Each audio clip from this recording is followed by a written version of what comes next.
our show today is going to take on a different tack from all our previous shows. Yes, we've realized we've been so serious. Right? So we decided to have a little bit of fun, and it's kind of fun that actually lets you into our development as LGBT individuals. So we are getting personal. That's what we're saying. The personal is political. So we are going to be playing 21 questions today. Some questions we'll be answering, some questions that we figure, it's a way of letting you know about our growth as individuals in the LGBT community. So, yeah.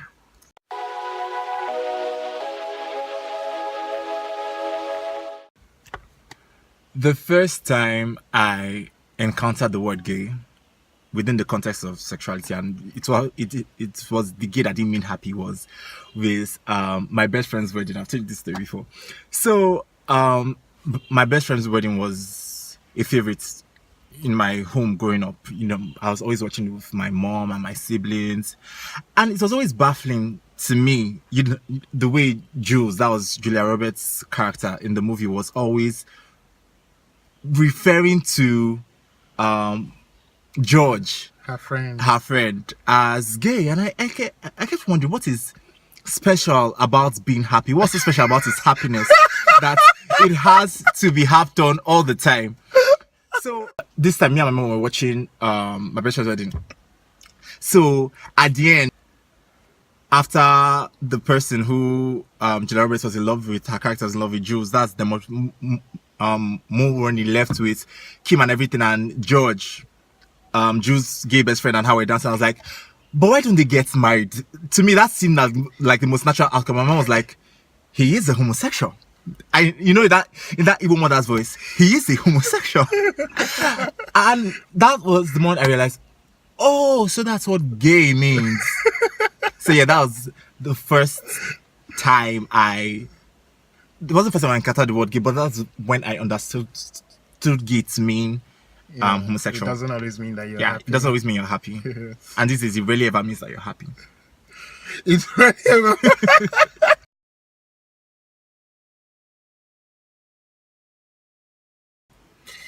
So the first TV personality that made me identify with my sexuality as a queer man, this thing where you watch TV and then you see something, or a person or a character or an actor or a celebrity or whatever, that suddenly makes you start having feelings you're not supposed to be having.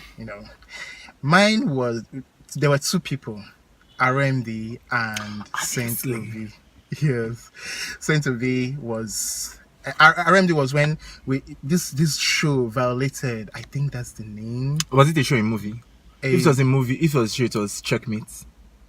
If it was a movie, it was Violated. No, Checkmate. Yes, it's Checkmate. Yeah. Yes, RMD. And Peter Kadiri. Abi, what's his name? No. Something Kadiri. Shegun Kadiri. No, that was the name, Shegun Kadiri, that had the twitch in the eye. Yes. Yeah, Shegun Kadiri. And the lady, I've forgotten her name. Egoboyo. Yeah, Egoboyo, yes. And Astro. That's Checkmate. Yeah, it was Checkmate. Yeah, RMD. Oh my God. It was a family affair. We used to watch, I think it was every Thursday or so. And it was Sundays in Lagos. Well, the Thursday it was in Owerri. And we'd gather, and I was just... I don't think I was even taking much note of the acting or the storyline. I just was there to watch RMD, like, oh my God. and then, but even at that time, I didn't even know why I was so tuned into him. I mean, I just saw him as someone I felt inordinately attracted to or drawn to. But I didn't know why that was happening, because at that time, at that age, I don't think I'd interrogated myself as a queer person at the time. Then Saint Obi was the one who turned up the notch, made it more sexual, it crept into my dreams, like that was a bit serious. But to be fair, Saint Obi was something else. He was gorgeous. What are you talking about? I mean, and I had that whole bad boy thing. That wasn't exactly bad. Like, it wasn't all in your face bad. It was that sort of kind of bad that could also be good. Good, you know. It was good. Well, yeah. Well, yeah. So those were the two TV personalities. In my case, it was definitely from Kid Division 101 because growing up, the major deal for me was with everybody except at home in school. Oh yeah, like a girl and blah blah blah blah blah. That whole effeminate thing, Girl, there's this very funny story. I had such a sharp mouth growing up. So one of our mates then, she had this whole thing about calling me girly girly, and I decided I was going to make this stop. I know what boy translates to in Igbo. It's like literally servant. Yeah. So she called me girly girly one day, and I was like, well, boy. And then she got so mad. She went to report me to my mom, and my mom called me like, Dozie, come here. What did you say to her? And I was like, let me explain. First of all, she called me girly girly, and word opposite, I called her boy. And I was like, well, my mom looked at her, I was like, he didn't mean it in that way. That was the last time, obviously, that she ever called me girly girly. So there's this whole thing in school about girly girly, like a girl, blah blah blah blah blah blah blah. So it was cool for me. I identified with doing this character on Kid Division 101. Like it was just that whole thing of him being feminine. And I used to remember adults commenting whenever they saw him on Kid Division 101, oh yeah, why is this for the boy or girl? So I identified with Darinley on that level. I was always looking out for him on Kid Division 101. So he was the first TV personality I identified with on that level. Yeah.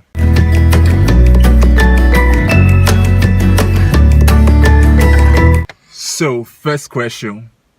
Oh, that is Noah's Ark. Undeniably of course. Noah's Ark. Noah's Ark was the first one I watched. It was, I think it was like this thing where when I watched it, I was so, all these things they keep saying that it's what you watch on TV. That is what it's corrupting people. That is what makes it, I did not know. Noah's Ark was something, it was like a lifeline, Yeah. I had been experiencing all these things and I was hungry to see it. So you turn on TV and you see all these heterosexual romances, and I was hungry. I wanted to see something that was somehow about me. Yeah. And then till tomorrow I can't remember how I stumbled into Noah's Ark, but let me just tell you, for another question, the computer that my parents bought for our house was the den of a lot of sins. And Noah's Ark was one of the sins it accommodated. It was a CD, and I would come out. I would look for every moment when my family members weren't around. And I remember the first time actually when I started watching it, because we used to buy CDs, me and my brothers, and it was always like, after we watched Prison Break together, so we started making like, everybody who gets to see any CD, any movie or series, will put it together and they'll watch together.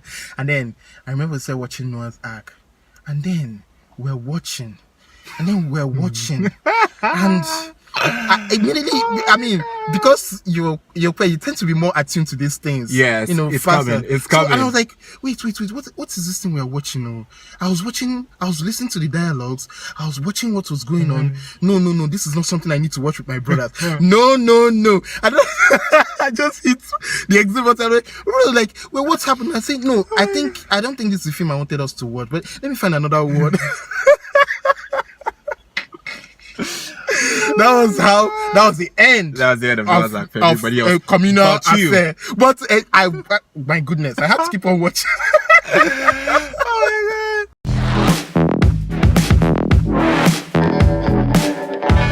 God. First song I snapped. I think I came out of the womb snapping, like seriously, because every dance, whatever, group as a child, I have a lot of pictures. Where you even see the pose, the angle at which they took the picture. Yes, I was snapping hard. So I can't really see this was the first. Which one was it for you though? Oh, Destiny's Child's Bootylicious. Of course. That was the beginning. I remember. I mean, for those who don't know, I am a staunch Beehive. Yeah, the class captain. I think the head, the CEO, the director, West Africa version of West Africa chapter.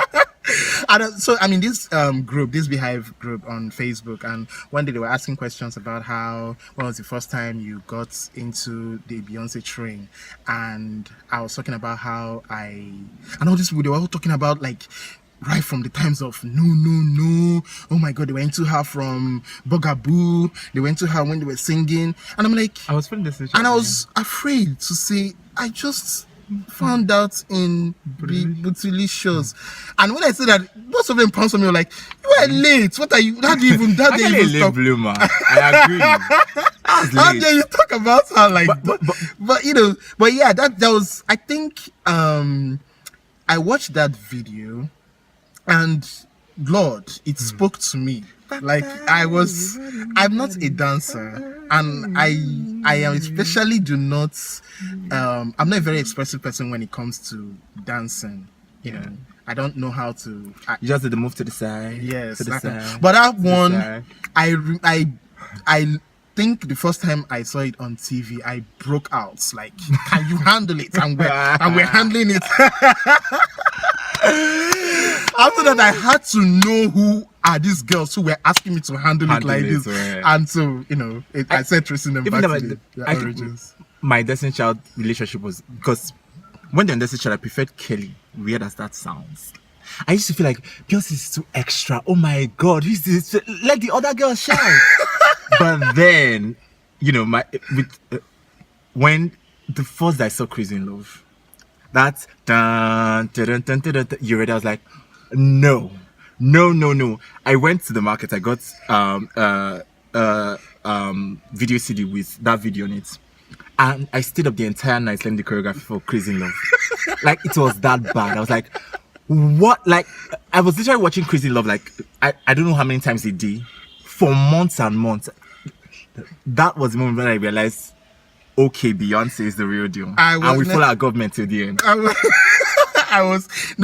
when I got crazy like that was when as I was following, you know, tracing back all their songs, all the Destiny's Child songs, and I got to what's this one, Independent Woman. Oh, no, I remember one day I actually lined up my brothers. Okay, we are going to do Independent Woman. These are the lyrics. I am Beyonce, you are you, you're Kelly, you're Michelle. We're going to sing it, and we are going to be a girl group right now. Your inner mathematics knows. And I was in my elements, like, what? Independent, right? So something else. Oh my God. I think that was the first and last time I met my brothers do something crazy like that.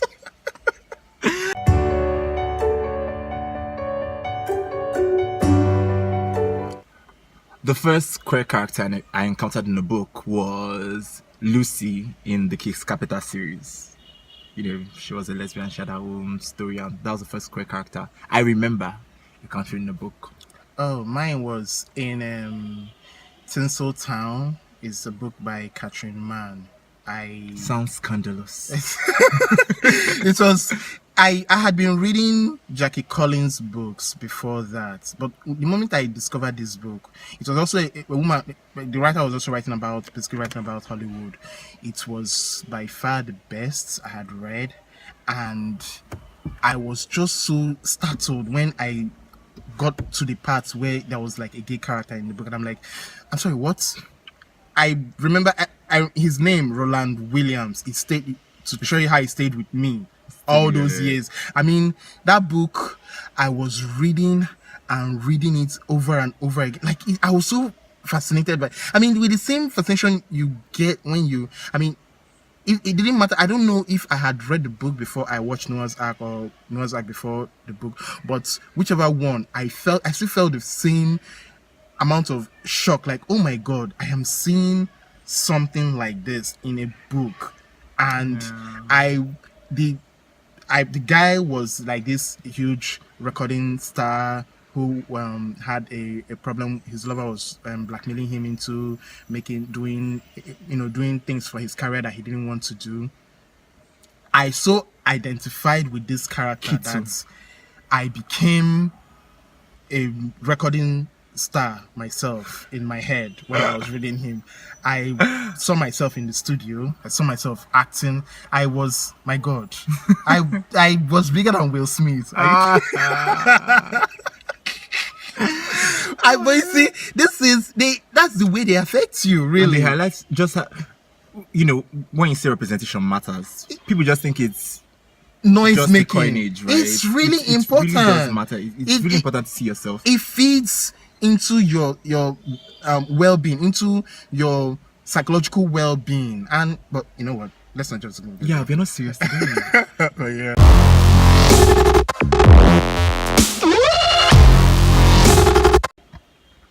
First time reality imitated arts. Okay, just so you understand this, what this means is the first time what you see often on TV became something you experienced in real life, and this can spill the tea on. Scandalous. Ooh. I mean, by that age, I think I was can't remember how old I was, but I was in the university in my that was about the time I was doing my IT. And so at that age, of course, I'd already seen enough shows and read quite some books. No, more shows than read books, because I read there weren't a lot of LGBT books that I read then, but I've seen enough shows to, know that, oh my God, these people live very fantastic, risque lives, and I'm just very mundane. Like everything is just proper and properly hidden. And so then we begin. I go for NYC in, of all places, Lagos. Ooh. No, IT in Lagos, and they don't call Lagos the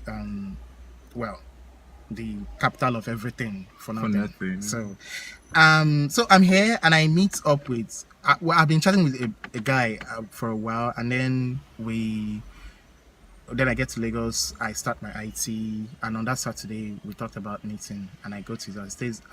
I was staying in Yaba then with my uncle, and I was going to his place at Tejo Show that links Yaba Market to Jeleba, and then I get there, but he's, well, you know how these things, your meeting is not to come and sit down and say hello, hi, it's to hook up.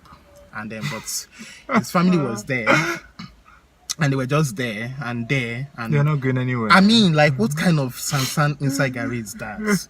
How do you do?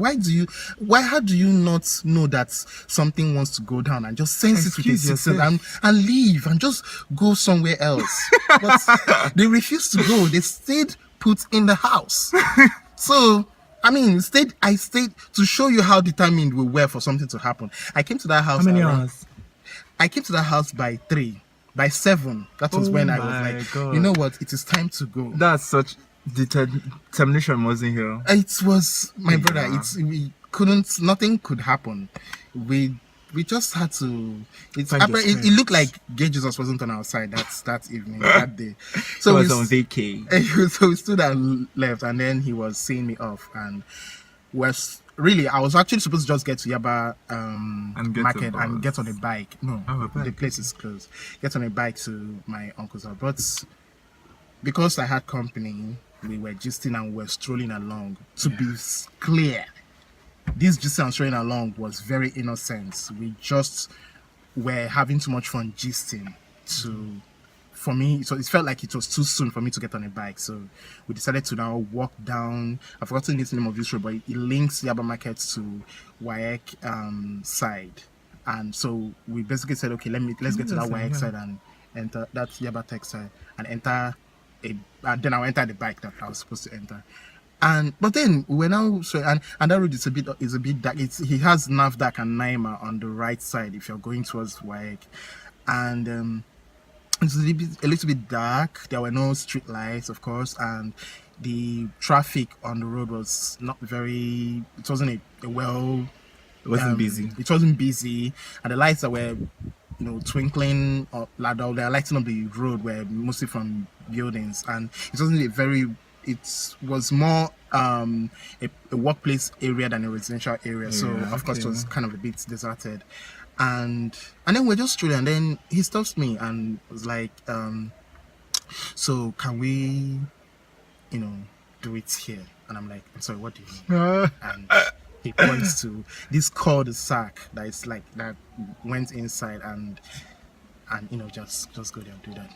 I tell you, my brethren, what was going through my mind I wasn't even excited by the prospect of finally getting sexual gratification that I came for. It was outside and this like, dear God, I'm about to have an experience. I'm about to live a movie.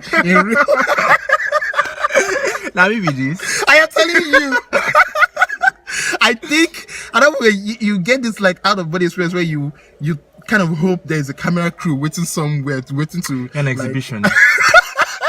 You're an exhibitionist.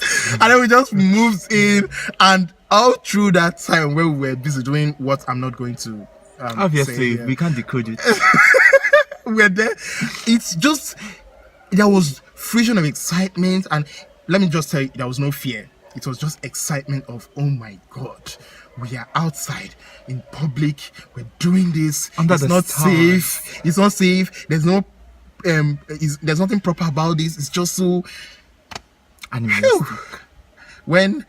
Before, you have to understand something. I was a child who grew up really sheltered.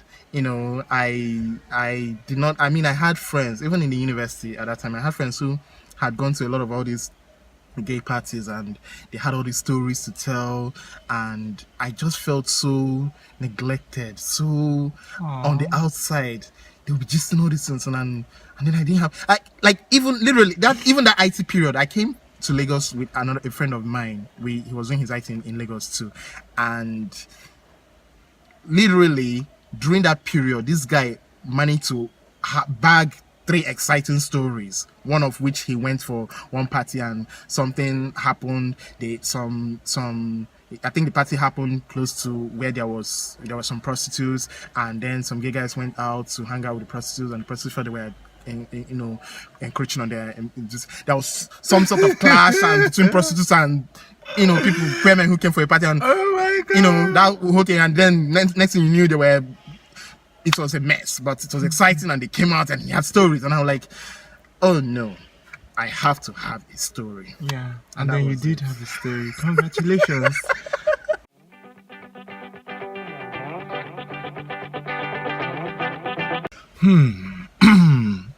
My first come to Jesus moments. I feel like this is an episode on its own, because It is. my journey to bisexuality was a long, winded, convoluted entire thing. But anyways, it's a book. I know. I'm it's an entire book. trying to convince him to make it an actual book. So when he does write about it, that it was my efforts. I that got know. that entertainment. But yeah, long story short, started out thinking, okay, gay, right? I'm way to call it, to say I was in love with somebody because I was a child. In primary school. But yes, that was puppy love. That was what it was. And then secondary school, I went to an all-boys secondary school, so it was the same pattern. When there was a cog in the wheels when I got into uni, and there was this girl I was close to, I started to really like her, and it was confusing for me. It was like, okay, so what are we going to call this now, right? But then her brother came and made it easy for everybody. Came with his whole friend, and stay away from my sister, blah blah blah. I remember asking, okay, what happens? Is this the point I'm supposed to be scared or something? But I did stay away from his sister, and he made everything easy for me, and added to the fact that I wasn't sort of, oh my God, I hope my dad never sees this. I wasn't the sort of student who went to class. I still am an autodidact. I never listen in class. Anything I know is what I learn on my own. So I didn't see any point going to class, except there was, attendance to sign or a test or something. So I was always in my room with my novel and stuff. So I had little to no interactions with my classmates or girls in uni, except during exams and stuff. So yeah, fast forward to when I was NYSC, and then I meet somebody that I really like, but shocker, it's a girl, and that was my first real, At that moment, relationship with the opposite sex, and it was mostly because she was more aggressive than I was, because I was still really confused about the entire thing. So that happened, and it was like, in my head, it was like, okay, maybe I'm not gay after all, maybe I am straight, right? And that was what it was for me then. And I was telling myself, some stupid, comfortable lies, like, okay, maybe I was attracted to guys because of some sexual abuse I went through, I experienced, blah blah blah blah blah bullshit. But yes, I was dedicated to maintaining that straightness. So for a while, I only dated girls, and then I met somebody again, and it was like, who happened to be a guy. And it was okay. And here's the stupid thing, like, all of this was happening. I understood bisexuality on a theoretical level, but that's the sort of thing that Angelina Jolie can claim. Like, me, like, what does that mean? She was being touted as a bisexual woman in the media. So like, it's not like you didn't know the term existed. I knew what it was, but to relate it to me, it felt really alien. And so, I met this guy, and it was blah blah. But long story short, the way it was so underwhelming, like my come to Jesus was really underwhelming. You were there that day, but you didn't. We're having a conversation. It was me, you, and a couple of our friends. We're having a conversation about sexuality and stuff, and somebody who was ex-gay. That conversation, and then everybody was talking, and I just uttered it, like, I am bisexual. I thought. I said it, and it felt right. Yeah. And that was my come to Jesus moment. Very underwhelming. But the story before it was, God. It's an entire book, like you said. Mine was I think I sort of followed your route, except it didn't lead me to the same destination as yours did. I also started out having attractions for guys, and I think the first time I kissed a boy was in my JSS 3, and after that I liked that a lot. and then so we were doing things boys do, and I would go home for holidays, and all I could think about was him. Uh-huh. So we followed that pattern until my SS2. Even though I was in a multi, what they call that thing again? What's it called again? It's not unisex, multi-sex, mixed school. Even though I was in a mixed school, I just didn't I didn't feel any pull towards girls. Although I was very friendly with girls, but I didn't feel any. The gay best friend. Yeah, I didn't know that. But then in essence, we now changed. The girl the first girl I became really, really close to. And then the closeness was, I just suddenly started feeling drawn to her the way I had been drawn to boys, and it became even stronger, a stronger attraction, stronger pull, because she was essentially unavailable. She was my best friend, but as a potentially intimate partner or a girlfriend, she was unavailable. She was dating some other guy, and so Wake up with your boyfriend. Yeah. That's right. Now you know why that song means a lot to me. And it repeated again. And that attraction stayed unfulfilled until we left secondary school. And then I got into the university, and I met the first person I felt in attraction to was another girl, and the same thing. I was drawn to her, and she was dating someone else, and she was like, nope, it's not going to happen. I just kept on pursuing her.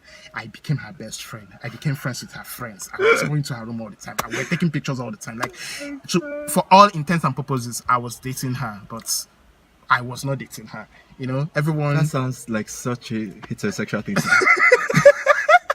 Everybody thought I was dating her, but we knew the truth that it wasn't going. In fact, I think one time her boyfriend actually sought me out to find out who is this person who is encroaching on his territory. And then he looks at me.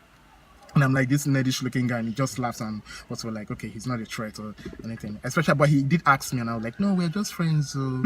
But in my mind, I was like, but I want to be her boyfriend and kick you out.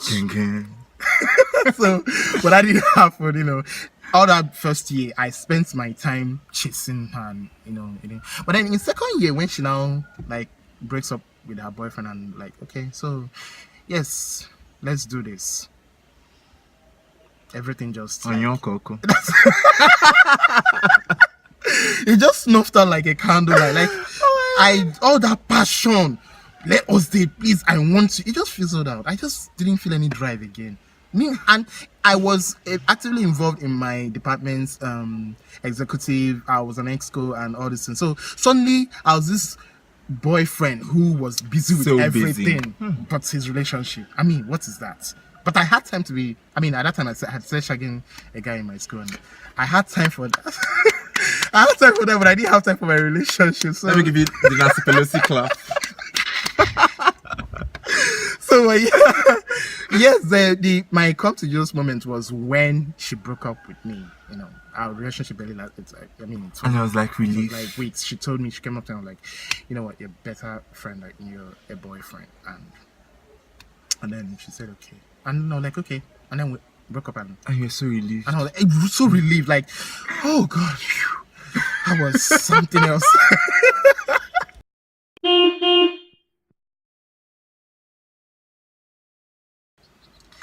So, doorway to the other side. This is exactly as it's implied by the question. The thing that made you to step out from your life as the expectations as a good boy into something risky and dangerous and unlike you, and something that will make your parents gasp with shock if they knew what you were doing. Growing up, I don't think this. I'm not think. I am positive this publication has gone out of circulation. It was the Better Lover magazine and Hints magazine. I don't know if Hints still exists till now. I mean, and anyone who knows about these two publications has to be as old as I am. So yeah, with Hints was like in those days of newspapers and magazines, Hints was like this representation of something risque. It told stories that were entirely sexual. Yes, very sexual. And that time, anything that was newspaper-ish, magazine, like anything that was some sort of credibility press, to it. No, not even that. Anything that was about the press was always so serious and so non-fictional, so about life, so accidents and politics and all those things. But then you get, I mean, there was this one, whether Next, I think the name was Next. A magazine? Magazine, yeah, okay. There were magazines that were very... Next, Tell. It was Tell, not Tell. All these magazines. So then you encounter Hints, and it's just so sexual with scandals and oh my god, all those things. It just felt very illicit, and then I was reading that, and it was informing all of my all of my sexual needs. So just boosting all those things up, and then hits Better Lover, and it was like on another level. Like this one was actually like, listen when they say whenever they talk about queer LGBT rights in Nigeria, and everybody gets all fired up about how it's so brand new. This is where, like, as far back as the 90s, we're very historical in yes, very. That magazine Better Lover had a part of it that had it served as the hookup sites now that we have on Grindr and on Badoo and all this. But the second person I'm hearing talking about this.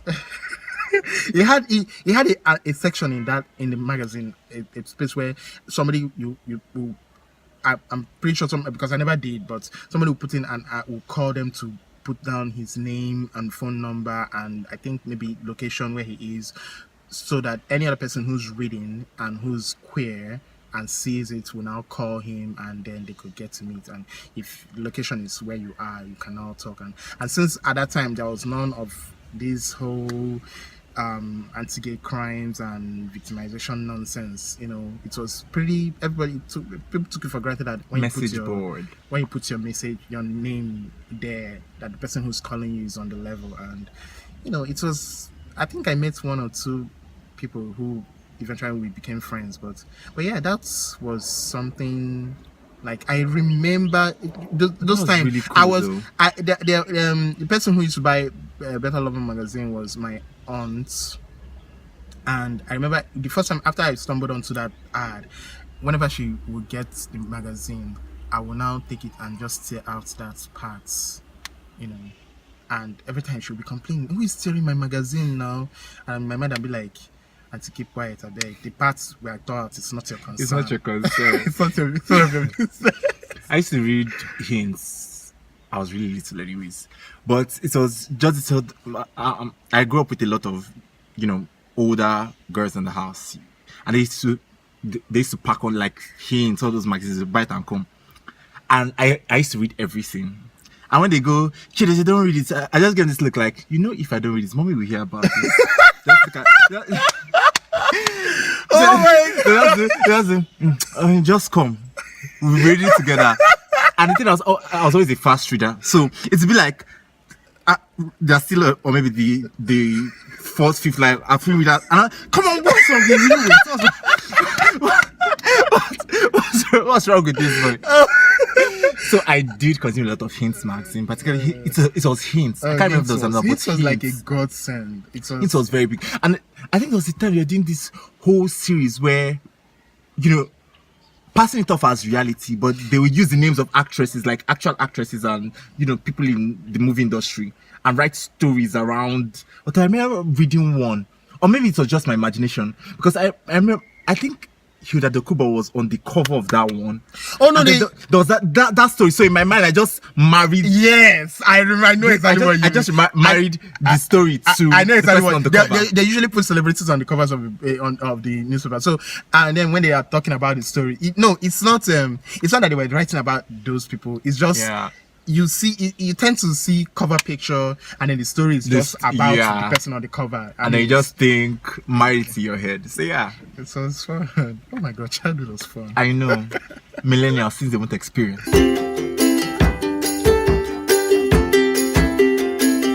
First illicit moments.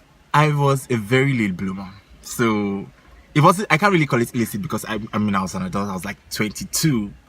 In my room while I was 7, nobody disturbed me with my phone watching gay porn for the first time. So it doesn't really factor as an illicit moment. Jesus, that is the dullest thing I've ever heard. I know. See, I think I have. Let me tell you what is exciting. Remember when I told you about how the computer in my house was the harbinger of many sins? Okay, this is one of those. God, please let my parents not watch this. But okay, when they got that after my whole Noah's Ark episode, I can't remember. God, I wish I can't remember how I got to. Oh yes, I do. Actually, I saw it on the internet. I was going to the cyber cafe to browse, and I stumbled on this site that had this gay porn, and to God, it was my first time. I was so startled by that, when I stumbled on it, that, I immediately clicked it and it showed. I clicked it off and I started looking around. Oh my God, like it's a cyber cafe. Who's watching and all this kind of. But I was drawn. I copied down the website, this thing, all the details in my little book because I was going to come back and figure out how to get that video. So my brother was into. How meticulous. Evil makes you want to take everything carefully. So my brother was into burning CDs, music from CD to CD or from radio to CD or whatever. He used to burn stuff, but I don't think he had ever, or maybe he burned VCDs. I don't know, but I knew about the music, and I went to tell him, I was like, please, to burn movie into CD, how do you do that? And he was like, why do you, like, please shut up, you don't have to ask me what just tell me what I need to know. And then he educated me, and then I went to the market, I bought a CD, an empty CD, went to the cyber cafe, slotted it in, did one thing, and it was burning. Hi, you cannot. I think even halfway my time ran out, or was going to run out. I went quickly, bought a new time to continue because I am here. God, the stress of those years. I'm telling you, the time is about to go. Oh Jesus! It is, and the internet was so slow. God, so you can imagine what I'm talking about here. The burning thing. So eventually, I got to the CD, and it was quite literally my most prized possession. And then I'll get home. Oh yeah, now so when can you watch it? Unlike Nuance Act, that there are passable moments where you can be watching and activities going around the house and you don't feel very self-conscious about what you're watching. This is porn. Like, how does somebody mistake a penis, please? And then you now, like, where is that penis going into actually? I remember this video had he's dead now. He committed suicide out of depression and drug overdose or whatever. His name was Apad Miklos. That's how I know the man's name.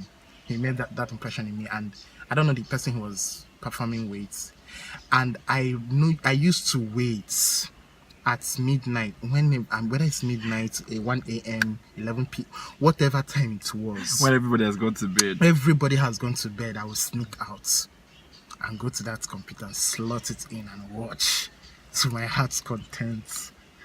But I'll keep an ear out because there was no earphone, so you reduce it, but then you keep an ear out for whatever is going on. And every night, and I used to keep it in the Sex and the City CDs that I had, where it was like this entire set. Sex and the City had ended then, so it had all this full CD set. I had it, and when I finish, I'll take it and put it inside. I remember the time my brother wanted to give one of my CDs to one of his friends, and then he came out now picking, and I saw him pick up Sex and I panicked. I was like, hey, stop, don't take that one. No. He said, but his friend wants to watch Sex and the City. I was like, let's go and buy. Keep that one. Take any other thing, but that one. I mean, there's no way I can just go and start taking the CD and say, let me remove this one. No, just don't touch Sex and the City. Finish. That is my thing. Oh my God. But yeah, that is a very illicit moment. I don't think this part is an illicit moment. You remember that time when we hung out after the book club meeting, and then first I made out with somebody, guy. Let me just give you a background here where he's going to. We attended a book club meet and we had finished, and then some of us, a group of us, were going to now go and hang out somewhere. It was very public place. Yeah, a very public, with a lot of bright lights. It was night time, but still, it was not. I mean, it had a lot of patrons. There were a lot of people, but I think we were in a very wild mood that day. Everybody was so free, and we were very happy. We were a very happy bunch of friends who were hanging out, were drinking, were munching, were free spirited. But Dozie was the most free spirited of us all. The things he did. Oh my God! First, okay, that was the night where I kissed somebody. Public, right, in front of the security men, and everybody was looking at me like in the Igwe Madu, open space, under lights, and everybody. I think people were too shocked to react. Yes. Then when we were sitting down, and Walter and I it was a conversation about sexuality, right? Yes. And I was with Walter like this, like sort of like really close. Just and remember, to give you an image of what if you started watching TMR with us, remember that very first episode where it was all over me and you people were complaining like, oh my God, take your hands off. That was more than what it was. I mean, that was a little bit. We were really close. Yes. And then these three men walking, and they had this look of disgust. They were going to their table. Like I care. We were in our table. They not came to our table and paused, and we were looking like, this whole thing, like, I'm looking at you, behave. Like, do what the are you right doing? thing. And I like to look at her, I was like, do you want to join us? And the entire place exploded with laughter. Laughter. Our entire table were people to say laughing. You just look The at way me the like, men scurried back to their it's like, we don't have the energy for this. We didn't eat enough for this today. And something else too, also really funny too. That wasn't so long ago. So, yes, we went to that place together. So after the event, I was coming back home with somebody. To be fair, I was sloshed. I don't know how many glasses of wine I had that day. So I was feeling very So we're in the back of the car, it was an Uber. I'm sure that Uber driver is still using me to give testimonies today. And I started looking out to the person, and he kept like, I was like, so he's offering a service. What's his business? And I noticed that the Uber driver kept looking at his review like, what is going on in my car? Oh my god. He probably took that car to his pastor to pray. Literally, like from 3rd Mainland Bridge all the way to my house. So we got out in the car. Till we got to my house, we got down. Okay, I don't know if I'm anywhere. That's your business. I don't know. I'm sure that he couldn't get away fast enough. Like the driver was like, whatever demons. I'm sure this by itself, I'll be like, I reject in the name of Jesus. And it was at night again. Oh my god. Goodness me. This is us at 21 questions. I know. But all our dirty linen in public.